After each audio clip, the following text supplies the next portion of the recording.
নবী মুসা আলাইহিস সালামের জামানায় একজন বান্দা তিনি গুনাহগার। আল্লাহ নবী মুসা বললেন, ও রব্বুল আলামিন, আল্লাহ পাক আল্লাহ তাআলা, আপনি কি বলবেন দুনিয়ার জমিনে এই মুহূর্তে সবথেকে পাপী বান্দাকে? আল্লাহ পাক বলেন, নবী মুসা ওই জায়গা দাঁড়িয়ে যাও, এই রাস্তা দিয়ে যে হেঁটে হেঁটে হেঁটে হেঁটে যাবে ওই বান্দা এক্ষুনি দুনিয়ার জমিনে সবথেকে বড় গুনাহগার। আল্লাহ নবী মুসা দেখতে পেলেন একটা বাচ্চাকে হাত ধরে নিয়ে একটা আল্লাহর বান্দা হেঁটে হেঁটে হেঁটে হেঁটে যাও। আল্লাহ পাক রব্বুল আলামিন বলেন, নবী মুসা ওই যে বান্দাটা হেঁটে হেঁটে যায় ওই বান্দাটা সবথেকে বড় গুনাহগার। আমি বোঝাতে চাইছি আল্লাহ কেন। আর ওই বাচ্চা আর ওর বাপ আলোচনা করতে করতে যাচ্ছে। বাচ্চা বলছে, আব্বা আপনি কি একটু বলবে এই আসমানটা কত বড়, এর থেকে বড় কিছু কি আর আছে? বাচ্চা মানুষ। ওর বাপ তখন বলতে থাকে, বান্দা ও বাবা ছেলে, এই আসমানের থেকে দ্বিতীয় আসমান আরো বড়। বাচ্চা জিজ্ঞাসা করে, আব্বা জান দ্বিতীয় আসমানের থেকে কি আরো কিছু বড় আছে নাকি? ওই বাচ্চা জিজ্ঞাসা করল, ওর আব্বা বলল, দ্বিতীয় আসমানের থেকে তৃতীয় আসমান আরো বড়, তৃতীয় আসমানের থেকে চতুর্থ আসমান আরো বড়, এমনি করে নিয়ে সপ্তম আসমানটা সব থেকে বড়। ও আমার আব্বা জান, ওই বাচ্চা আবারও জিজ্ঞাসা করে, আব্বা জান 7 নম্বর আসমানের থেকে আরো কি বড় কিছু আছে নাকি? ওই বাচ্চা যখন জিজ্ঞাসা করে, ওই আল্লাহ পাকের বান্দা বলে, ও বাচ্চা ছেলে শুনে রেখে দাও, এই সন্তান শুনে রেখে দাও, আল্লাহ পাকের 7 নম্বর আসমানের থেকে বড় হলো আমি গুনাহগার, ওর থেকে বেশি আমার গুনাহ। আসমানে যত বড় তার থেকে বেশি বড় গুনাহগার আমি, ওর থেকে আমি এত পরিমাণ গুনাহ করে ফেলেছি। বাপ সন্তানকে বলছে। ওই সন্তান জিজ্ঞাসা করে, বাবা ও আব্বা জান আপনি কি বলবেন আপনার গুনাহ থেকে কি বড়? আবার জিজ্ঞাসা করছে, আপনার গুনাহ থেকে কি কিছু বড় আছে? ওই সময় নবী মুসার উম্মত বললেন, ও বাবা ছেলে শুনে রেখে দাও, জেনে রেখে দাও, ওমা আরসালনাকা, ও বাবা ছেলে শুনে রেখে দাও, আমার আল্লাহ পাক আল্লাহ তাআলা গফুর গফফার, আমার আল্লাহ পাকের অনেক বড়। ও বাবা ছেলে শুনে রেখে দাও, ও বাবা ছেলে লা তাকনাতু মির রাহমাতিল্লাহ, না না না না, আল্লাহ পাক বলেছে বান্দা আমার রহমত থেকে নিরাশ হয়ে যেও না। তাই আমি জানি চতুর্থ আসমান থেকে নিয়ে সপ্তম আসমানের থেকে বড় আমার গুনাহ, আর তার থেকে বড় হলো আমার আল্লাহ পাকের রহমত। একটু জোরে বলুন, আর একটু জোরে বলুন না সুবহানাল্লাহ। বলছে আমার গুনাহ থেকে বড় আল্লাহ পাকের রহমত, জোরে বলুন না সুবহানাল্লাহ। এই কথা বলার মাত্রই আমার আল্লাহ খুশি হয়ে গেল ওই বান্দার উপরে, যে এই কথা যখন বান্দা বলছে ছেলের সাথে, আমার আল্লাহ শুনে খুশি হয়ে গেল। আবার নবী মুসা আল্লাহকে জিজ্ঞাসা করছেন, আল্লাহ পাক এই যে বান্দাটা গেল এ তো জানলাম সব থেকে বড় গুনাহগার, আল্লাহ আপনি কি একটু বলবেন, আল্লাহ আপনি কি একটু দেখাবেন, আল্লাহ আপনি কি একটু বলবেন দুনিয়ার জমিনে এই মুহূর্তে সব থেকে মাসুম বেগুনাহ কে? আপনি কি একটু দেখাবেন, আপনি কি একটু বলবেন? ওই আল্লাহ পাক রব্বুল আলামিন বললেন, ও নবী মুসা ওই জায়গায় দাঁড়িয়ে যাও, আবার দেখো যে রাস্তা দিয়ে হেঁটে হেঁটে হেঁটে হেঁটে যায় ওই বান্দা হলো নিষ্পাপ।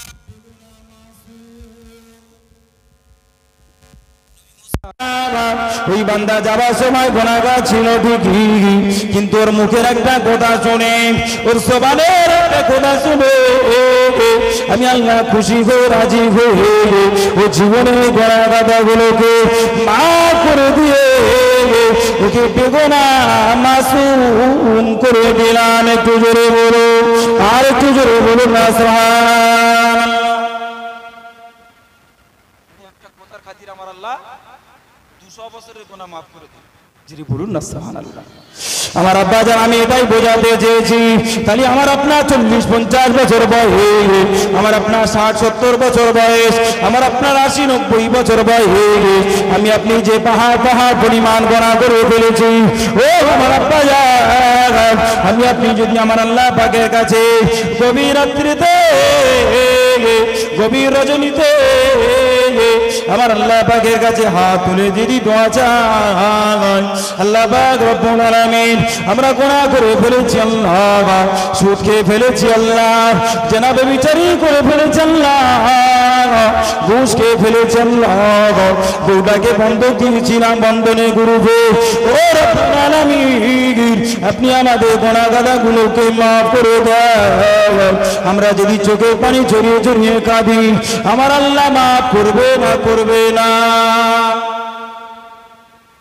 মুসার উম্মতের যদি 200 বছরের গুনাহ আল্লাহ মাফ করতে পারে একটা কথায়, তাহলে আমি আপনি যদি আল্লাহর কাছে কাঁদি, আমার আপনার আল্লাহ পাক আল্লাহ তাআলা আমার আপনার গুনাহ মাফ করবে না? আরে করবে না কেন? আমরা তো শ্রেষ্ঠ নবীর উম্মত, করবে না কেন? আমি আপনি তো সেই আল্লাহ পাকেরই বান্দা। আল্লাহ পাক তো নিজেই বলছে লা তাকনাতু মির রাহমাতিল্লাহ, বান্দা আমার রহমত থেকে তোমরা নিরাশ হয়ে যেও না। জি, তবে তওবা করে ফিরে আসতে হবে, ঠিক না ভুল আব্বা? আল্লাহ নবী বললেন কুল্লু বানি আদম খাত্তাউন, প্রত্যেক আদম সন্তান গুনাহগার। আমার আব্বা জান নওজোয়ান তরুণেরা, তাহলে আমি আপনি যদি গুনাহর বোঝা মাথায় করে নিয়ে কবরে যাই, কবরটা বড় কঠিন হবে। ও আমার আব্বা জান নওজোয়ান তরুণেরা, আল্লাহ পাকের হাবিব জানিয়েছেন কবর হলো আখিরাতের প্রথম মঞ্জিল। আমি আপনি যদি গুনাহর বোঝা মাথায় করে নিয়ে কবরে যাই, তাহলে আমার আপনার জন্য বড় কবরটা কঠিন হবে।